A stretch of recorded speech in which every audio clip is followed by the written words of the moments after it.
At a luxury dinner table surrounded by doctors and applause, she was the only one seated near the bathroom because her family thought she was a failure. Then, in the middle of dessert, a top MIT professor walked in and asked for Dr. Elena Carter. This isn't just about a title. It's about what happens when the quiet one finally speaks. If you've ever been underestimated by the people closest to you, tell us your story below. I used to think the dumb one was a harmless family joke until I realized they meant it. The photograph sat like an accusation. Frozen in time, the Carter family smiled through perfectly whitened teeth.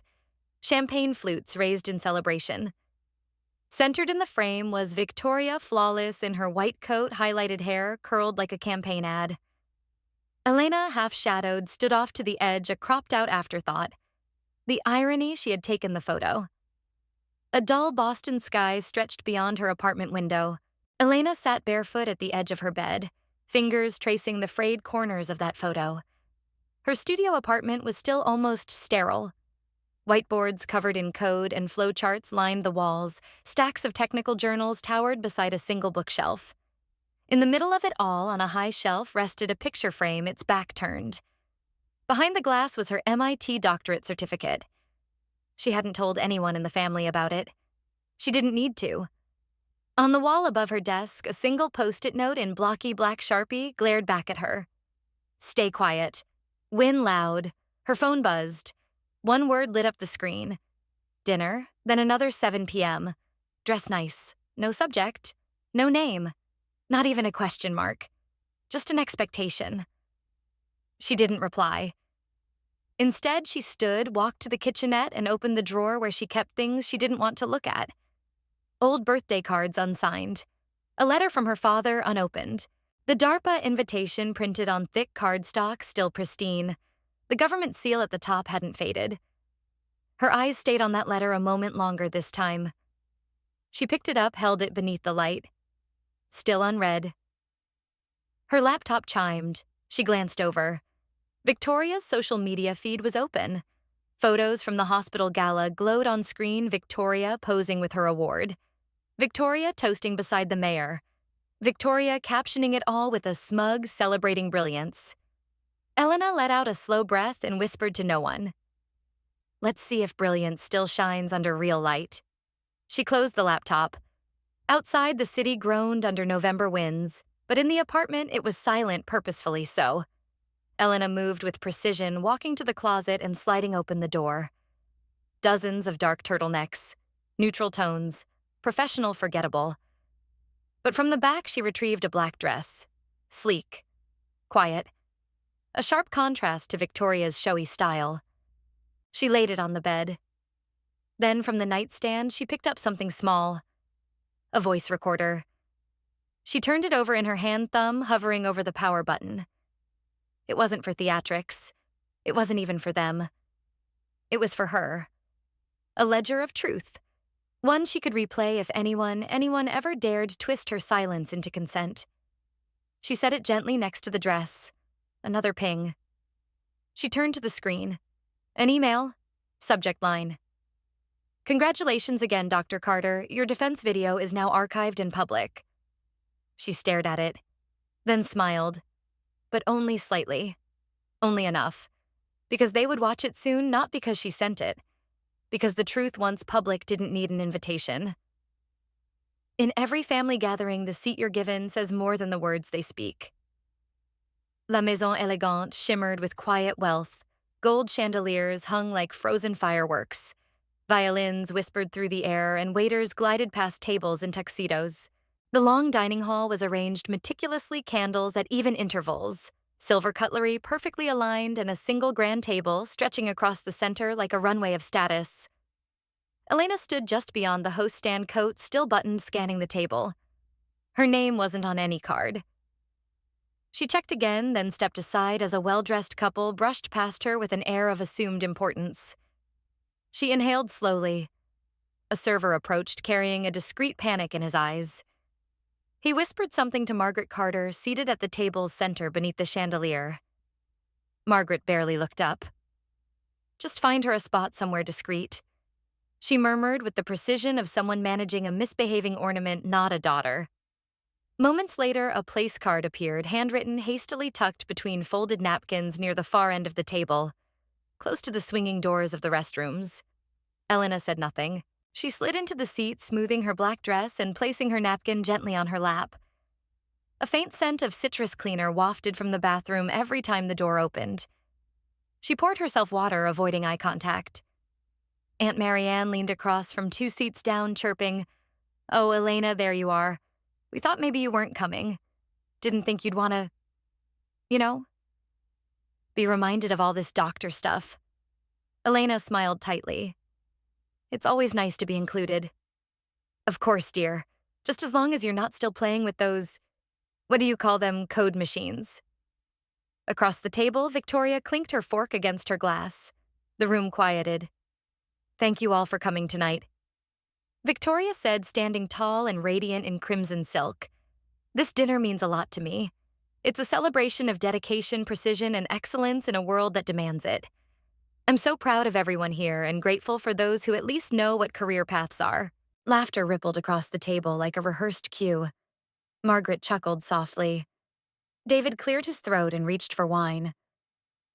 Elena's face didn't move. She looked straight at Victoria. "So dumb" means not being a surgeon, or just not being you. The room stilled for half a second. Victoria's smile returned with barbed elegance. "It means 5 years in college and no real job. Still coloring robots." A few guests tried to hide smirks behind their glasses. The aunt across from Elena blinked and looked down at her plate. Under the table, Elena's hand found the slim voice recorder in her clutch. She pressed it on the soft click buried beneath the sound of clinking cutlery. Margaret raised her glass. "To our brilliant daughter, may your light continue to shine for all of us." More toasts followed. Toasts Elena didn't join. Her fingers remained steady on the stem of her wine glass. She didn't frown, didn't argue. She simply absorbed. Victoria leaned over her wine with a smirk. Some people peak in childhood. Others never peak. Elena lifted her glass, held it up to the chandelier's reflection, and murmured, "Let's save the real toast for the main course." Then came the voice. Polite, nervous, cutting through the din. "Excuse me," said the restaurant manager, inching toward the table, glancing between guests until his eyes found her. "Elena Carter," he asked. Heads turned. "Yes." Elena answered, still seated. "There's a Dr. Jonathan Ellington here, asking for you." There's a silence that feels like victory. It starts right after someone drops their fork. The light had dimmed just slightly by the time dessert menus arrived, casting shadows on polished silver and half-drained wine glasses. Servers moved quietly, clearing dinner plates and pouring coffee. The table had returned to its polished hum of social noise, soft laughs, clinks of spoons, and murmured compliments about soufflés and seasonal figs. Elena sat still. She didn't touch her dessert menu. Her eyes drifted across the table, Victoria checking her teeth in a butter knife reflection, Margaret dabbing her lipstick, David scrolling discreetly beneath the tablecloth. The same choreography as always. Then the restaurant door opened again. A man entered, sharply dressed in a navy wool coat, eyes scanning the room with intent. He found her almost instantly. Elena Carter. All heads turned. She didn't answer. He stepped closer, a warm smile cutting through the tension like sunlight through glass. "My apologies, Dr. Elena Carter," he corrected himself, his voice resonant, unmistakably proud. Margaret blinked twice. Victoria straightened in her seat. Dr. Ellington continued, "I was just speaking with DARPA's board this morning. Your dissertation presentation on multi-agent ethical training models, frankly, it shook them. We'd be honored to have you lead our AI integrity initiative." A clatter rang out. A waiter carrying creme brulee had dropped his spoon. Victoria's color drained. Her eyes darted to Elena, then to Dr. Ellington, then back again, as if recalculating a world she'd misread. Margaret's hand went to her pearls. "Doctor," she whispered, as if the word tasted wrong in her mouth. David froze. His napkin slid from his lap, crumpling softly against the floor. Elena didn't stand. Not yet. Instead, she reached for her wine glass, lifted it with unshaking hands. She held it at shoulder height, letting the room fall into a hush that no toast demanded but still commanded. "So," she said, voice soft but precise. "Do we toast to Dr. Dumb now?" No one moved. The silence was complete. No string quartet, no clinking forks, no small talk to fill the vacuum. Just stillness. And in that stillness, Elena smiled. Not wide, not gloating. Just enough. She stood slowly placing her napkin neatly beside her untouched dessert menu. Then she reached into her clutch, pulled out a folded bill, and set it on the table. $100, crisp and clean. "For dessert?" she said. Then, without looking at any of them, without scanning for reactions, without offering explanations or forgiveness, she walked toward the exit. As she passed Dr. Ellington, he gave a quiet nod. She returned it, then pushed open the door and stepped out into the Boston night. Behind her, someone finally exhaled. Another sipped from a now bitter glass of champagne. But Elena didn't hear any of it. Her car was already waiting, and her flight to D.C. didn't board itself. There's a kind of silence that says everything, especially when no one dares to speak your name. The cold Boston air hit her like a baptism-sharp clean final. Elena stepped onto the sidewalk with her heels clicking once against the stone, then pausing. Behind her, the warm glow of La Maison Elegante shimmered through tall windows distorted by frost. She didn't look back right away. Instead, she let the stillness settle. Inside, she could see them. Victoria's spine straight like porcelain face frozen in something too poised to be anything but panic. Margaret raising her glass again, performing a toast that didn't carry. The guests nodded politely, a few whispering behind napkins. But the show was over. Even the violinist seemed uncertain. David hadn't joined the charade. He looked toward the door, eyes fixed on the space Elena had exited. She turned and walked. The black sedan waiting by the curb opened its back door automatically, interior lights welcoming her like a softer stage. She slid into the leather seat and gave the driver a quiet, "Thanks." He nodded. Started the meter. Only a few blocks into the drive, he glanced at her through the mirror. "Dr. Carter, right?" Elena blinked. "Yes." He tapped the mounted phone on his dash. "You're trending. That clip, whatever that dinner was, MIT just posted it. Your speech, your DARPA news, that line about Dr. Dumb." He chuckled. Kind of went nuclear. Elena's phone buzzed in her clutch. She pulled it out. Over 100 unread notifications, mentions, posts, articles. MIT's official account had shared a video link of her dissertation defense captioned with a single sentence. "Meet Dr. Elena Carter." Quiet doesn't mean absent. Below that, the viral clip Dr. Ellington's proud proclamation, her calm retort, the silence that followed. Someone had overlaid subtitles. Others added commentary. This is what grace under fire looks like. She didn't yell. She didn't need to. Elena scrolled through. Mentions kept climbing. Academics, engineers, students. One message stopped her thumb mid-motion. "Your speech gave me the courage to stay in STEM." "Thank you." She stared at it. Let it sit. The cab turned onto Commonwealth Avenue. Rows of brownstones passed by trees already bare. Elena leaned her head against the window. Her reflection stared back, composed, tired, but clearer than ever. For so long, she'd prepared for this moment as if it might never come. She imagined it unfolding in arguments, shouting drama. But this was cleaner. This was hers. She didn't feel revenge, just release. Her phone buzzed again. A new message. From David.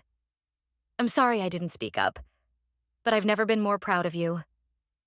For the first time, I entered a room where no one asked if I belonged." The air at DARPA hummed with urgency. Not chaos, not pressure, but the quiet certainty of minds working at full tilt. Elena stood in the glass elevator as it rose each floor, unveiling a different sector. Cognitive warfare modeling cyber ethics labs, predictive AI integration. Everything gleamed with purpose. She stepped out into the central hub, an open layout pulsing with energy. Screens scrolled through simulations in real time. Conversations overlapped in multiple languages. Whiteboards bore the scrawled remains of midnight breakthroughs. Someone handed her a badge. It simply read Dr. Elena Carter, Lead Research Ethical AI Design. No parentheses, no asterisks, no apologies. She tucked it into her coat and followed the operations liaison down the hall. Their footsteps echoed over polished stone until they stopped at a door bearing a nameplate Dr. Nadia Hassan, Director Machine Morality Division. Nadia stood as they entered, tall and still, her silver-streaked hijab pinned with a geometric brooch. Her office was filled with low plants, open books, and a single-framed photo, a much younger Nadia, shaking hands with a former president. "Elena," she said with a smile that didn't need warming up. "Welcome." They shook hands, not tightly, not tentatively, but with a kind of mutual knowing. After the brief introductions and tour schedule, Elena joined a morning huddle in the research bay. Chairs were scattered in a loose circle, coffee mugs and hand laptops open. A young intern sat across from her, no older than 20. He blinked, leaned in slightly, and whispered, "You're the MIT. Dr. Dumb." Elena didn't flinch, but before she could answer, Nadia, sitting beside her, turned her head and said evenly, "No, she's just the smartest person in this room." The intern flushed crimson. Nadia offered him a nod of reassurance, then moved the conversation forward as if nothing had happened. The group followed. Afterward, the two women walked together toward a smaller wing of the building, the one reserved for project leads. The hum of the main floor gave way to quiet. "Interns," Nadia said, half smiling. "They say what everyone else only implies." Elena nodded. He wasn't wrong. "That's how people knew me. That's how people dismissed you," Nadia replied. "There's a difference." They entered Nadia's office again. The door clicked shut. "I read your file," Nadia said, "and your paper. And the funding denial from Carter Foundation." Elena blinked. They kept that Nadia gave her a look. DARPA always keeps receipts. They sat across from each other, tea steeping between them. "You know, Nadia said eyes on the steam when I was hired here. Someone told me I'd be a diversity ornament. First veiled woman to lead a project like this. They thought I'd smile and thank them." She looked up. "I published 4 studies in 18 months. Elena's lips curled slightly. Quiet. Loud win. Nadia's gaze warmed. Exactly. There was a beat of silence between them, not awkward, but weighted with recognition. Then Nadia leaned forward. "People like us aren't supposed to make it here. That's why we must." Outside footsteps passed. Somewhere down the hall, a machine chirped to life. Nadia reached into a drawer, pulled out a small bronze pin, DARPA's emblem, and placed it on the desk. "You didn't just beat the system, Elena," she said quietly. "You rewired it." Elena didn't answer immediately. She just looked at the pin, then at her own reflection, faintly visible in the glass wall behind Nadia. Her phone buzzed. She flipped it over. "Margaret Carter, subject. I'd like to see you. I don't know how to apologize, but I want to try." Elena stared at the screen for a long time, long enough for the tea to cool. The table looked smaller this time. Or maybe I'd just outgrown it. The Carter family home hadn't changed much. Same manicured hedges, same brass knocker shaped like a lion's head. But Elena noticed new cracks in the stone steps leading up to the porch. Things that once seemed permanent now appeared tired, aged, softened by time or disuse. She rang the doorbell. A pause. Then the click of the deadbolt. Margaret opened the door, lips parted as if she had rehearsed a greeting but lost the words. "Elena," she finally said. "You came." Elena stepped in. The warmth inside felt forced, like a sweater pulled over too many years of cold. She caught the faint scent of roast chicken and vanilla candles scents that once meant holidays, now just another Sunday. David nodded from the dining room, folding napkins with methodical care. He glanced up at her but didn't speak. A single bark echoed from the back of the house, and their golden retriever came trotting in, tail wagging, body pressing gently against Elena's leg before settling at her feet. The most genuine welcome she'd received so far. Victoria sat on the far end of the table, arms crossed, expression unreadable. Her makeup was minimal. Her nails, once a perfect glossy red, were bare. The dining table was set for 4. No guests. No toasts. Margaret gestured stiffly. Please sit anywhere. Elena walked to the same spot she had always been directed toward, the seat by the hallway once near the bathroom, now simply a space with no designation. She passed it without pausing and took the head of the table instead. No one objected. Dinner began in silence, interrupted only by the clink of cutlery and the occasional cough. Margaret made small talk about the weather, about David's blood pressure, about a neighbor's son getting into dental school. Elena answered only when asked, her voice calm but distant. Halfway through the meal, Victoria cleared her throat and reached into a small folder beside her chair. She slid something across the table. An old photograph. The Carter family portrait from 15 years ago. This time, Elena's face hadn't been cropped out. I found the original, Victoria said. Thought you might want it. Elena didn't touch the photo. She studied it, then looked up. I used to think I didn't belong in this frame, she said quietly. Turns out it wasn't the photo that was broken. Margaret's fork trembled against her plate. She looked older today, though nothing physical had changed. The tight bun, the pearl earrings, the composed tone all remained. I wanted to protect you, she said finally. From disappointment. From failure. I never thought I was the one causing it. Elena didn't react. Her silence didn't accuse, but it didn't pardon either. David reached for the wine bottle, then changed his mind. Instead, he placed a glass of water gently in front of her. She acknowledged him with a nod. The dog shifted under the table, resting its head on her shoe. I'm not here for apologies, Elena said at last. And I'm not angry anymore. I've outgrown this version of us. Victoria looked down. Margaret opened her mouth to speak, but Elena stood before she could. I don't need you to call me doctor, she said, folding her napkin. I just need you not to call the next one dumb. No one followed her as she walked toward the door. She paused only to scratch the dog behind the ears. Outside, the sky was the soft gray of early winter.